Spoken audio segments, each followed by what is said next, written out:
If you listen to people in Washington talk, they will tell you that inflation is produced by greedy businessmen, or it's produced by grasping unions, or it's produced by spendthrift consumers. Inflation. Everybody's talking about it, but ignoring one of its biggest causes, corporate concentration.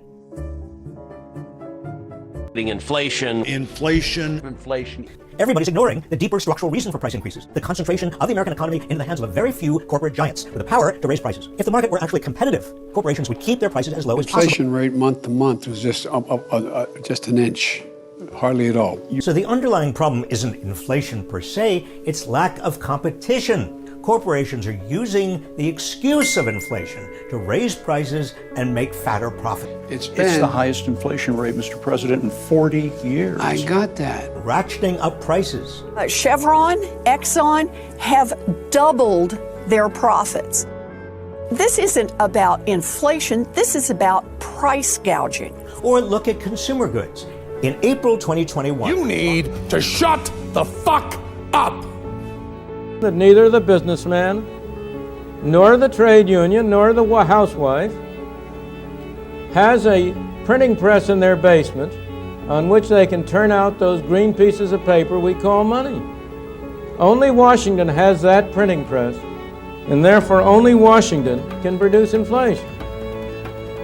If you listen to the people from the communist world, they'll tell you inflation is a capitalist phenomenon.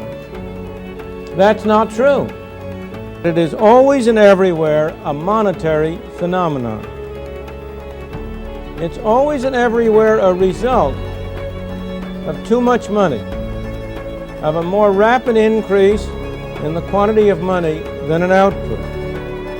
Moreover, in the modern era, the important next step is to recognize that today governments control the quantity of money, so that as a result, inflation in the United States is made in Washington and nowhere else. That proposition has been documented over and over again. We have evidence for the United States for over 100 years, for Great Britain for 200 years, for Sweden for 200 years. There has never in history been an inflation that was not accompanied by an extremely rapid increase in the quantity of money. There has never in history been an extremely rapid increase in the quantity of money without an inflation.